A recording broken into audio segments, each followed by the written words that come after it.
ರಾಜ್ಯದಲ್ಲಿ ಮುಗಿತಾ ಇಲ್ಲ ಜಾತಿ ಗಣತಿ ವರದಿ ಜಟಾಪಟಿ. ರಾಜ್ಯ ಮಟ್ಟದಲ್ಲಿ ಶೋಷಿತರ ಶಕ್ತಿ ಪ್ರದರ್ಶನಕ್ಕೆ ದಿನಾಂಕ ನಿಗದಿಯಾಗಿದೆ. ಜನವರಿ 28ರಂದು ಚಿತ್ರದುರ್ಗದಲ್ಲಿ ಬೃಹತ್ ಸಮಾವೇಶಕ್ಕೆ ಭರ್ಜರಿ ತಯಾರಿ ಮಾಡಿಕೊಳ್ಳಲಾಗ್ತಿದೆ. ಕಾಂತರಾಜು ವರದಿ ಸ್ವೀಕರಿಸಿ ಜಾತಿ ಗಣತಿ ವರದಿ ಜಾರಿಗೆ ಆಗ್ರಹಿಸಲಾಗುತ್ತೆ. ಮಂಡ್ಯದಲ್ಲಿ ಪೂರ್ವಭಾವಿ ಸಭೆ ನಡೆಸಿದ್ದಾರೆ ಶೋಷಿತ ಸಮುದಾಯಗಳ ಒಕ್ಕೂಟದವರು. ಬೃಹತ್ ಸಮಾವೇಶದಲ್ಲಿ ಭಾಗಿಯಾಗ್ತಾರೆ ಸಿಎಂ ಸಿದ್ದರಾಮಯ್ಯ. ಕಾಂತರಾಜು ವರದಿಯನ್ನು ಸ್ವೀಕರಿಸಿ ಜಾತಿ ಗಣತಿ ವರದಿ ಜಾರಿಗೆ ಆಗ್ರಹ ಮಾಡಿಬಿಡ್ತಾರೆ. ಮಂಡ್ಯದಲ್ಲಿ ಪೂರ್ವಭಾವಿ ಸಭೆ ನಡೆಸಿದ್ದಾರೆ ಶೋಷಿತ ಸಮುದಾಯಗಳ ಒಕ್ಕೂಟ. ಅಂದರೆ 28ಕ್ಕೆ ಒಂದು ದೊಡ್ಡ ಸಮಾವೇಶ ಮಾಡಬೇಕು ಚಿತ್ರದುರ್ಗದಲ್ಲಿ ಎನ್ನುವಂಥ ಪ್ಲಾನ್ ಇದೆ. ಸಿದ್ದರಾಮಯ್ಯನವರು ಕೂಡ ಆ ಒಂದು ಕಾರ್ಯಕ್ರಮದಲ್ಲಿ ಭಾಗಿಯಾಗಲಿದ್ದಾರಂತೆ. ನೋಡಿ, ಜಾತಿ ಗಣತಿ ಆಲ್ರೆಡಿ ರೆಡಿ ಇದೆ, ವರದಿ ಬಿಡುಗಡೆ ಮಾಡಬೇಕು ಅಷ್ಟೇ. ಬಟ್ ಬಹಳ ವಿರೋಧ ವ್ಯಕ್ತವಾಗ್ತಾ ಇದೆ ಒಕ್ಕಲಿಗ ಮತ್ತು ಲಿಂಗಾಯತ ಸಮುದಾಯಗಳಿಂದ. ಕಾಂಗ್ರೆಸ್ನಲ್ಲಿ ಸಚಿವರುಗಳೇ ಇದಕ್ಕೆ ಒಪ್ತಾ ಇಲ್ಲ, ರೆಡಿ ಇದೆ. ಆಮೇಲೆ ಜಯಪ್ರಕಾಶ್ ಹೆಗಡೆ ಇದ್ದಾರಲ್ಲ, ಹಿಂದುಳಿದ ವರ್ಗಗಳ ಆಯೋಗದ ಅಧ್ಯಕ್ಷರು, ಅವರ ಅಧಿಕಾರಾವಧಿ ಮುಗಿತಾ ಇದೆ ಈಗ ಜನವರಿ 31 ಲಾಸ್ಟು ಅವಧಿ. ಅಂದರೆ OBC ಅದರ ಅವಧಿ ಮುಗಿಯುತ್ತೆ ಕಮಿಟಿದು, ಈ ಜಾತಿ ವರದಿದು. ಹಾಗಾಗಿ ಅವರು ಸಲ್ಲಿಸಲೇಬೇಕು ಇನ್ನೊಂದು 2 ತಿಂಗಳಲ್ಲಿ. ಬಟ್ ಈಗ ಕಾಂತರಾಜು ವರದಿಯನ್ನು ಸ್ವೀಕರಿಸೋಕೆ ಸಿದ್ದರಾಮಯ್ಯ ರೆಡಿ ಇದ್ದಾರೆ. ಅವರು ನಾಳೆನೂ ಕೊಡಪ್ಪ ವರದಿನೂ ರೆಡಿ ಇದ್ದೀನಿ ಬಿಡುಗಡೆ ಮಾಡೋಕ್ಕೆ.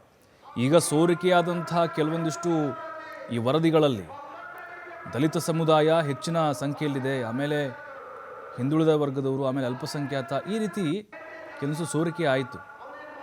ಅದಾದ ಮೇಲೆ ವೈಜ್ಞಾನಿಕವಾಗಿ ಜಾತಿ ಗಣತಿಯನ್ನು ಮಾಡಬೇಕು ಅನ್ನುವಂಥದ್ದು ಈಗ ಲಿಂಗಾಯತ ಸಮುದಾಯಗಳ ಒಂದು ಒತ್ತಾಯ. ಒಕ್ಕಲಿಗರು ಕೂಡ, ಒಕ್ಕಲಿಗ ಸಮುದಾಯದ ಘಟಾನುಘಟಿ ನಾಯಕರು ಕೂಡ ಅದನ್ನು ಒತ್ತಾಯವನ್ನು ಮಾಡಿದರು. ಆದರೆ ಈಗ ಶೋಷಿತ ವರ್ಗಗಳ ಒಕ್ಕೂಟ ಜನವರಿ 28ಕ್ಕೆ ಸಮಾವೇಶಕ್ಕೆ ಭರ್ಜರಿ ತಯಾರಿ ಮಾಡಿಕೊಳ್ತಾ ಇದೆ.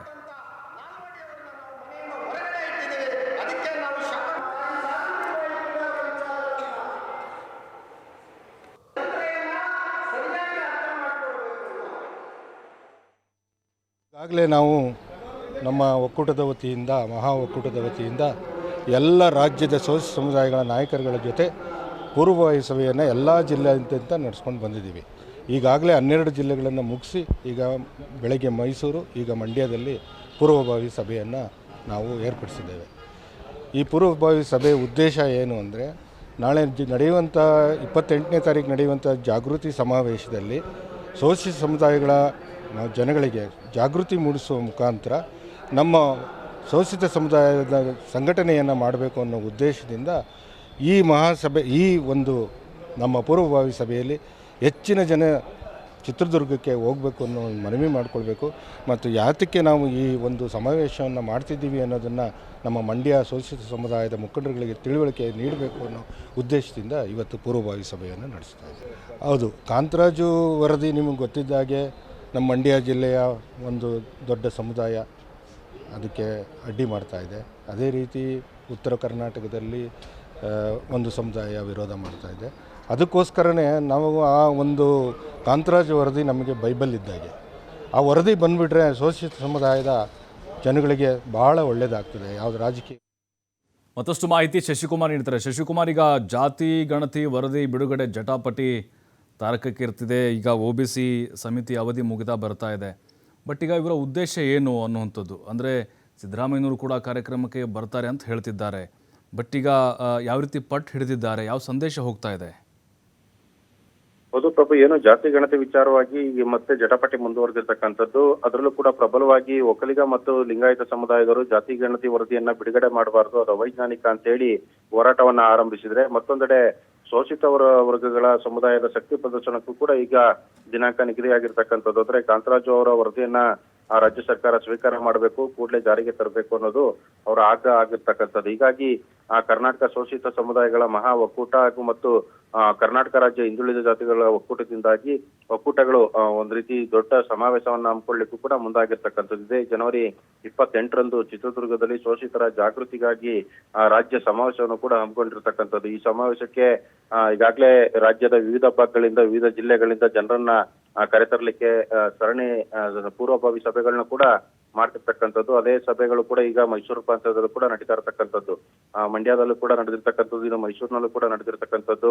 ಈ ಕಾಂತರಾಜು ವರದಿಯನ್ನು ಸಿದ್ದರಾಮಯ್ಯ ಅವರ ಕಾಲದಲ್ಲಿ ರಚನೆ ಆಗಿತ್ತು. ಇದೊಂದು ಅವೈಜ್ಞಾನಿಕ ಅಂತೇಳಿ ಏನೋ ವರದಿ ಬಿಡುಗಡೆ ಆಗಕ್ಕೂ ಮುನ್ನವೇ ಈ ರೀತಿಯ ಹೇಳಿಕೆಯನ್ನ ಕೊಡ್ತಕ್ಕಂಥದ್ದು ಸರಿ ಇಲ್ಲ. ಇದೊಂದು ರೀತಿ ಸಾಮಾಜಿಕವಾಗಿ ಬರಬೇಕು, ಅದು ಬಂದ ನಂತರದಲ್ಲಿ ಎಲ್ರಿಗೂ ಕೂಡ ಸಮಾನತೆ ಸಿಗ್ಬೇಕು ಅನ್ನೋ ಉದ್ದೇಶದಿಂದ ಕಾಂತರಾಜ್ ಅವರು ಎಲ್ಲಾ ಈ ಒಂದು ಆಯೋಗದ ಅಧ್ಯಕ್ಷರಾಗಿದ್ದ ಸಂದರ್ಭದಲ್ಲಿ ಈ ಒಂದು ಜಾತಿ ಗಣತಿಯನ್ನ ರಚನೆ ಮಾಡಿರ್ತಕ್ಕಂಥದ್ದು. ಹೀಗಾಗಿ ಈ ಒಂದು ಜಾತಿ ಗಣತಿ ವರದಿ ಬಿಡುಗಡೆ ಆಗ್ಬೇಕು, ಇದನ್ನ ರಾಜ್ಯ ಸರ್ಕಾರ ಈ ಸಿದ್ದರಾಮಯ್ಯ ಅವರ ಅವಧಿನಲ್ಲೇ ಅದನ್ನ ಸ್ವೀಕಾರ ಮಾಡಿ ಅದನ್ನ ಜಾರಿಗೆ ತರಬೇಕು ಅನ್ನೋ ಒಂದು ಆಗ್ರಹವನ್ನು ಕೂಡ ಮಾಡ್ತಿರ್ತಕ್ಕಂಥದ್ದು.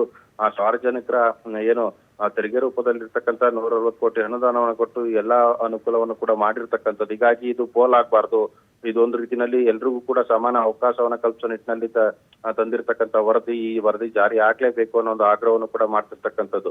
28ನೇ ತಾರೀಕು ಚಿತ್ರದುರ್ಗದಲ್ಲಿ ನಡೀತಿರ್ತಕ್ಕಂಥ ಈ ಒಂದು ಬೃಹತ್ ಸಮಾವೇಶದಲ್ಲಿ ಶೋಷಿತರು ಮತ್ತು ಹಿಂದುಳಿದ ವರ್ಗದ ಜನಾಂಗದವರು ಎಲ್ಲರೂ ಕೂಡ ಭಾಗವಹಿಸುವಂತ ಸಾಧ್ಯತೆ ಕೂಡ ಇರ್ತಕ್ಕಂಥದ್ದು. ಈ ಸಮಾವೇಶದಲ್ಲಿ ಮುಖ್ಯವಾಗಿ ಮುಖ್ಯಮಂತ್ರಿಗಳೇ ಭಾಗವಹಿಸ್ತಾರೆ ಅನ್ನೋ ಹೇಳಿಕೆಯನ್ನು ಕೂಡ ಕೊಟ್ಟಿರ್ತಕ್ಕಂಥದ್ದು. ಹೀಗಾಗಿ ಅವತ್ತು ಏನು ಈ ಒಂದು ವರದಿ ವಿಚಾರವಾಗಿ ಸಾಕಷ್ಟು ಒಂದು ಗೊಂದಲ ಜಟಾಪಟಿ ಏನಿದೆ ಅದೆಲ್ಲವೂ ಕೂಡ ತಾರ್ಕಿಕ ಅಂತ್ಯ ಸಿಗುವಂತ ಸಾಧ್ಯತೆ ಕೂಡ ಇರ್ತಕ್ಕಂಥದ್ದು. ಪ್ರಭು, ಥ್ಯಾಂಕ್ ಯು ಶಶಿಕುಮಾರ್ ತಮ್ಮೆಲ್ಲ ಮಾಹಿತಿಗಾಗಿ.